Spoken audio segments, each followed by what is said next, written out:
Yo les potes et bienvenue sur Canal+.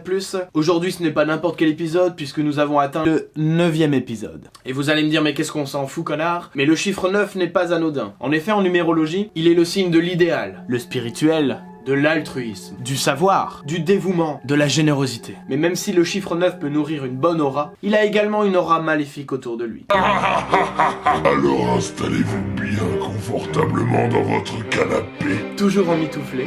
et profitez des dessous du cinéma. Jingle!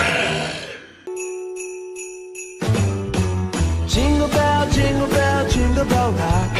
A jingle bell swing and jingle bells ring. Snowing and blowing up bushels of fun. Now the jingle hop has begun. Jingle bell, jingle bell, jingle bell. Vous l'aurez sans doute compris, aujourd'hui on va parler de quelque chose qui nous fait peur. Quelque chose qui hante nos esprits jour et nuit. Quelque chose qu'on ne peut regarder dans les yeux. Quelque chose qu'on veut fuir à tout prix. Donc aujourd'hui je vous propose un voyage dans vos angoisses. Je veux évidemment parler des critiques. D'ailleurs en parlant de critiques, si vous pouviez lâcher un petit pouce bleu, ça ferait plaisir. Et pour cela on va se poser cette question simple. Et comment on fait une bonne critique de cinéma? Évidemment j'ai dégoté les interviews exclusifs, alors réponse... en images. Bonjour à toutes et à tous. Suite aux nombreuses demandes que vous m'avez demandé, professeur, mais comment on fait une bonne critique? Je vais en effet aujourd'hui y répondre en vous donnant un outil. En effet, cet outil que vous pourrez utiliser à n'importe quelle situation. Imaginons que vous vous retrouvez au Festival de Cannes à devoir critiquer un film que vous n'avez sûrement pas eu le temps de voir et qu'on vous demande à vous une critique. Alors ne vous affolez pas, il y a justement une astuce très simple, vous allez voir, qui est de utiliser une dizaine de concepts, de mots comme ça qui n'ont aucun sens, mais qui vous feront passer évidemment pour un professionnel. Prenons un classique du cinéma et vous allez voir que ça marche, il n'y a pas de problème. Ah, Jurassic Park. Vous savez, Jurassic Park, c'est un film émouvant, ça... c'est sans conteste. En effet, moi je l'ai vu quand j'étais enfant et ça m'a énormément touché, cette histoire de dinosaures. Mais surtout d'un point de vue cinématographique, c'est surtout le parti pris développé par Spielberg qui le rend d'ailleurs, qui rend ce film l'un des meilleurs de Spielberg.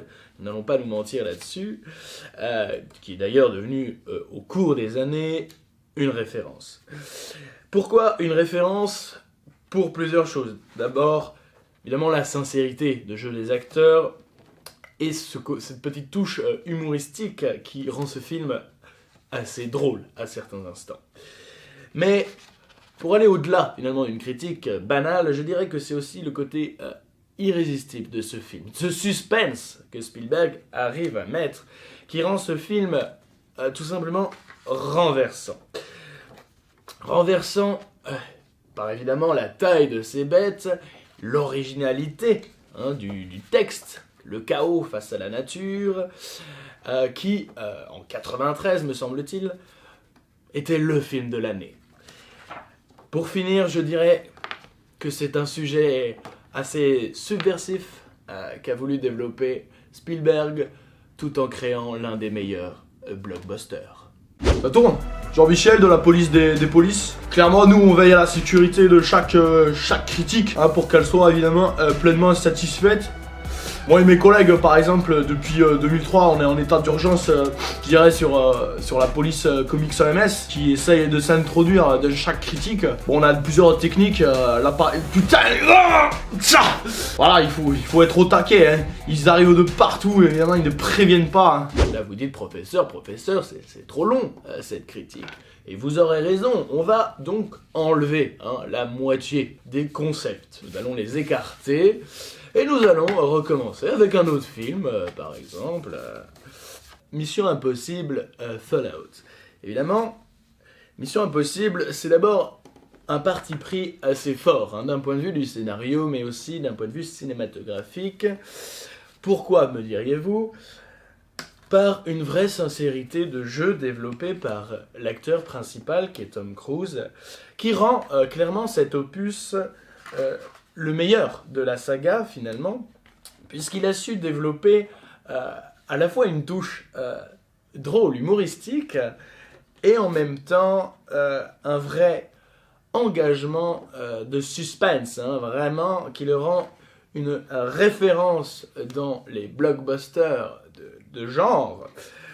Et pour finir, je dirais que c'est surtout une touche assez renversante que nous propose Mission Impossible Fallout. Howdy-ho! Bonjour les enfants! Aujourd'hui, on va apprendre à faire des critiques de films. Vous allez voir, c'est très simple. Il va falloir voter combien de mois vous voulez pour le film. Plus il y a de mois, et plus vous l'aimez. Par exemple, Les Indestructibles 2. Est-ce que vous l'avez plutôt bien aimé ou pas du tout? Alors courez prendre le téléphone de vos parents et envoyez-moi le nombre de mois que vous voulez pour ce film. Vous allez encore me dire, mais c'est trop long, c'est beaucoup trop expert, nous on veut une critique comme ça, à manger, on veut vraiment une critique basique à mettre sur tous les réseaux sociaux, donc on va encore une fois enlever la moitié.